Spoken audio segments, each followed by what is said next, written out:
Welcome into this episode of Coach's Corner. Jordan Woodruff with you, and this episode is brought to you by Heather Cannon Honda. And we're joined by Athletic Director Joe Turner with our kind of, I guess you'd say, half semester or semester wrap up as we have crossed the bridge from fall sports to winter sports, and even the spring sports are allowed to do a little practicing right now. So, Coach, I'm always going to call you Coach. Good to have you along, and how are things going? Well, busy, of course, you know how that is, like you said. But yeah, it's always a good kind of busy. I mean, it's something that you, me, and a lot of other people enjoy. You know, I mean, sports has embodied us and occupied most of our life. You know, and it's something we love doing. But it's a great time of year. Winter sports. Weather starts cooling off. State championship games in football gets over with. So it's a good time to always be indoors, especially in Oklahoma with that north wind blowing. Yeah, and we got an indoor facility going to be completed that some of the spring sports and football are going to be pretty happy about coming up here soon. Yes, sir. So, yeah, it's coming along quite fastly. I mean, they got turf laid on the field out there, so it's coming along really well.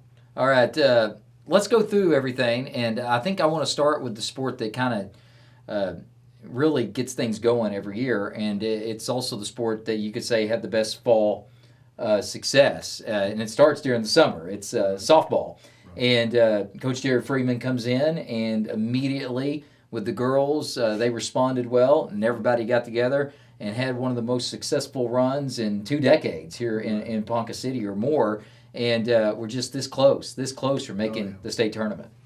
True, and people can always say, well, they had talent. Yeah, there's talent everywhere, but you see a lot of times talent don't win games. You got to, especially with girls. Girls a lot different than boys, coaching boys, and I have 4 daughters of my own, and they're all different. And but him to come in to get those girls to buy in.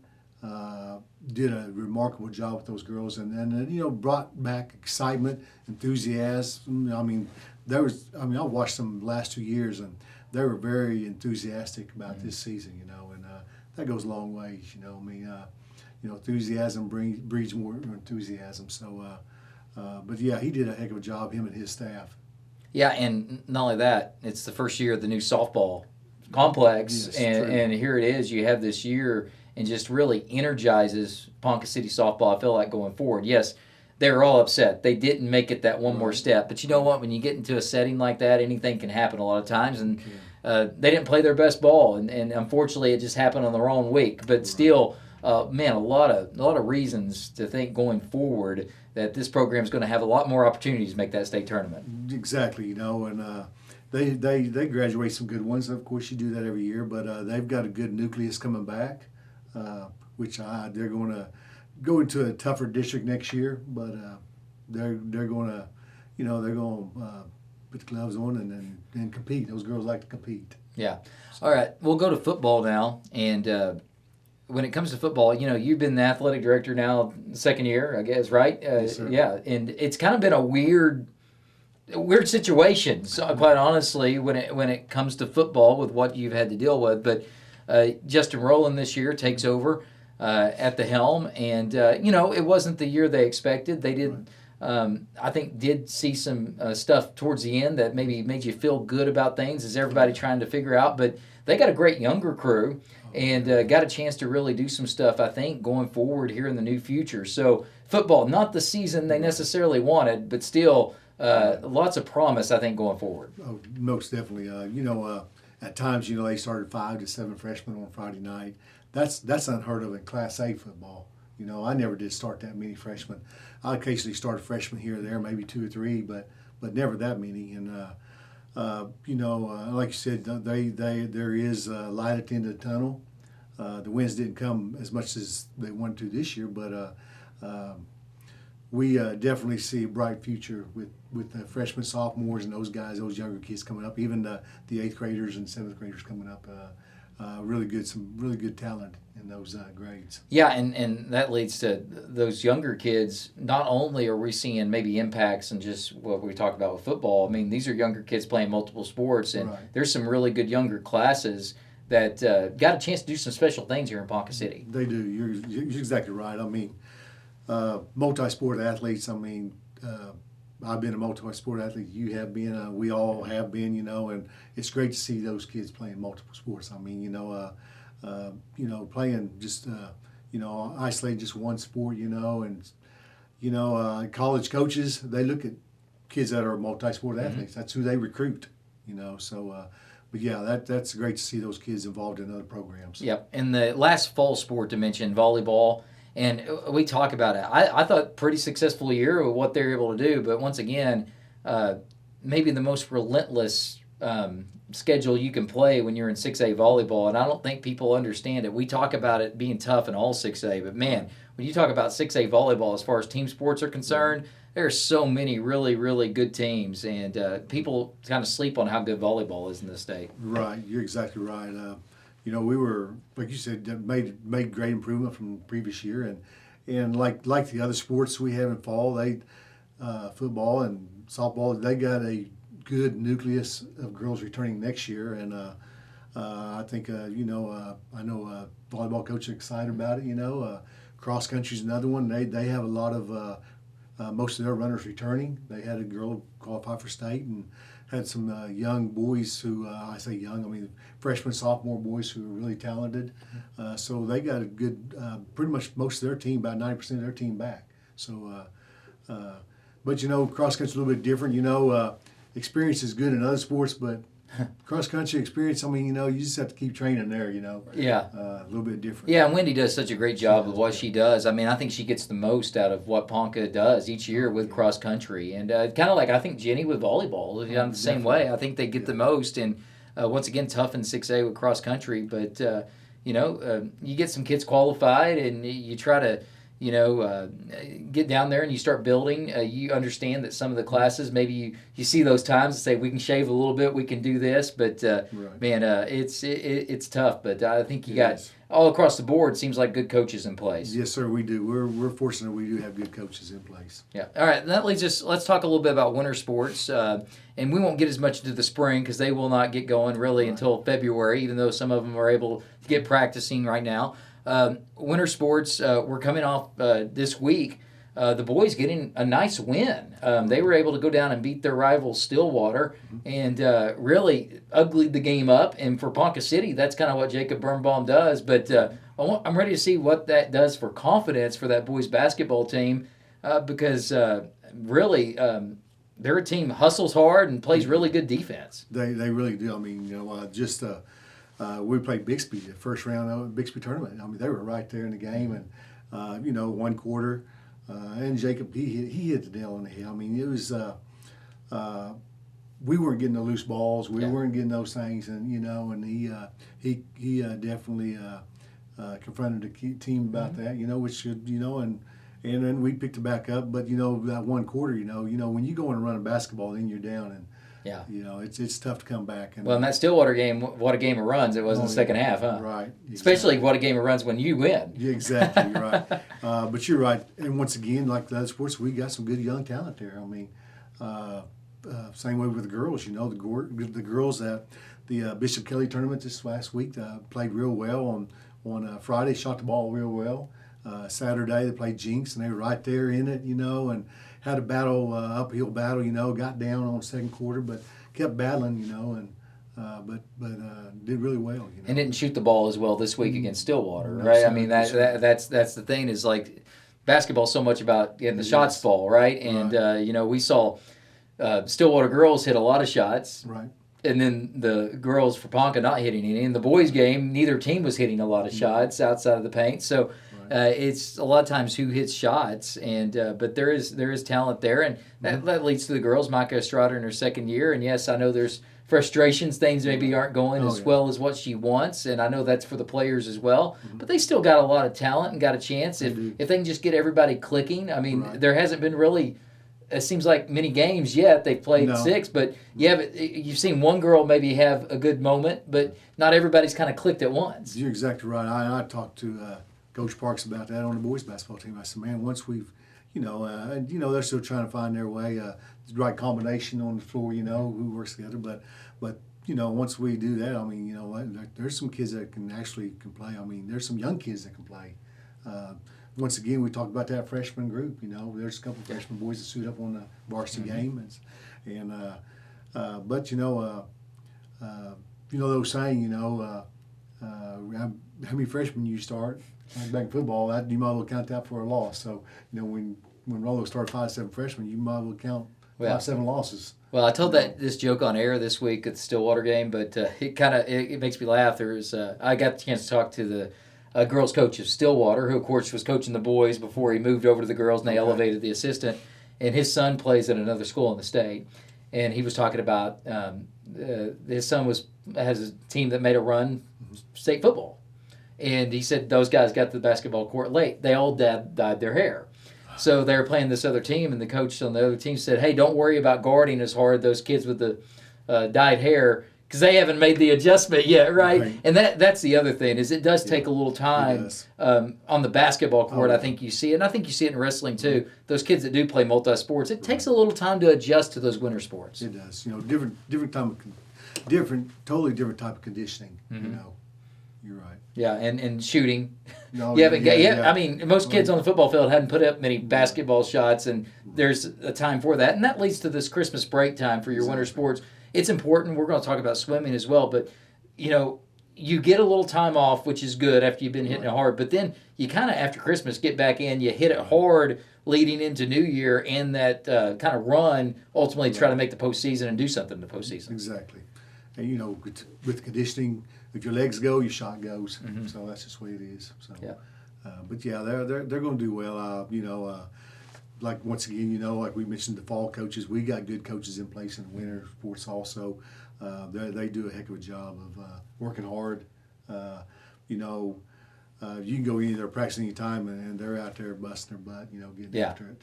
Well, and one of the coaches I got a chance to talk to recently was Heather Harris, and you could argue maybe no more successful coach in the past year than what she did, and was respected highly with 6A with her accomplishments, with her award that she was able to get last season, taking both the Ponca boys and girls team to top 5 finishes in 6A swimming. Right, and other coaches and of course the OCA board recognized that as that's why she was selected as the All-State swim coach. They don't give those honors out to anybody. So she's well respected around the state. Yeah, and that's the thing. That's another sport that it feels like going to be a little bit of a rebuild with the boys, but their girls team's got a chance to do some more special things this year. They do. They got a good core coming back as they graduated a couple good ones last year, but they got a good nucleus come back also and look to they're going to do well when it comes around regionals and state. And you hear a lot about swimming because your kind of assistant up there is she's got the girl that's got a chance to maybe be All-American. I'm not talking about just All-State, an All-American type swimmer who's going to be going to further her education based on swimming as well. So it's kind of fun. You kind of follow swimming maybe more than you. Now, I don't know if you had swimming in other programs you're at, but still you get to follow it a lot because you get to hear about it a lot with Ashley's daughter, Maddie. Most swimming I've ever been involved with is we go to the beach in summertime. A little bit different swimming there. Right. So, a little bit different swimming. I wouldn't mind going to the beach in winters in Oklahoma, right? Anybody that's doing that, I would love to tag along, especially if I don't have to pay. Right, oh yeah. Getting to the beach is a little expensive. All right, and then the last sport to talk about with the winter is wrestling. And girls wrestling, since the start of it, we've seen improvement every year, and I think we're going to see more improvement maybe even this year with Coach Agee. And once again, I mean, we can't speak highly enough about girls wrestling, and I don't even think we know, even though we have a hint, we know how big girls wrestling can become here in Ponca City. Oh yeah, and not just Ponca City. It's going to explode nationwide, not just Oklahoma.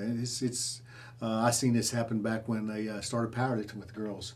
Yeah, and it got so big that they have their own state tournament now. They used to just live with the boys, right? And so yeah, it's definitely going to multiply, and scholarships are being given out. College programs. Implementing those programs in college. So yeah, it's getting ready to take off. Yeah, and he does a good job with those girls. Our junior high team last night, of course, wrestled also, and there's some good junior high girls down there also. And you know how it is. When you got a program that's really in the infancy stages and not really had that youth upbringing, because everybody knows anytime you're around wrestling, you have to start young, and those girls. Think about it, most girls in Oklahoma are still in the same boat. Yeah. That's a good thing about it, and so. But yeah, and then Coach Moore, he's. We probably couldn't have found a better person to take that program over. Well, and one thing we talked to him earlier was the youth leagues and the youth sports. He understands that Ponca needs to get that back on track with wrestling. And it seems like, I mean, I don't know. You guys do the interviews. I'm not in on the interviews. But you got a guy that seems like a builder. And he kind of proved that with creating his own business in a way, right? So, I mean, this is something that, Ponca, we talked to him. Outside of maybe Perry, when you look at history in the state of Oklahoma, and we got new history, the Tuttle wrestling, Blackwell's doing some pretty special stuff right now. Of course, we've seen Bixby, we've seen Stillwater recently, Edmond North. But when you look at the historic perspective of Oklahoma, there's about as much history right here in this town as there is anywhere. Exactly. You don't have to look too far when you see Blue Ball Wilson, Olympic. Yeah. Same community, same year Olympic. It's just a lot of history, a lot of great history right here. You're right. I mean, Ponca City is definitely well known for their tradition in wrestling. Yeah, and that was a draw for Coach Moore. Right. And, it's going to be a year where they lost a lot of key guys last year, so there's going to have to be some work to be done. But it sounds like he's trying to lay the foundation of what he wants to accomplish. And, that's the main thing. When you get a new coach in, you can't expect to turn around most of the time right away. You got to lay that foundation. Exactly. Different philosophy, different way you want to look at things. I mean, that happens all the time.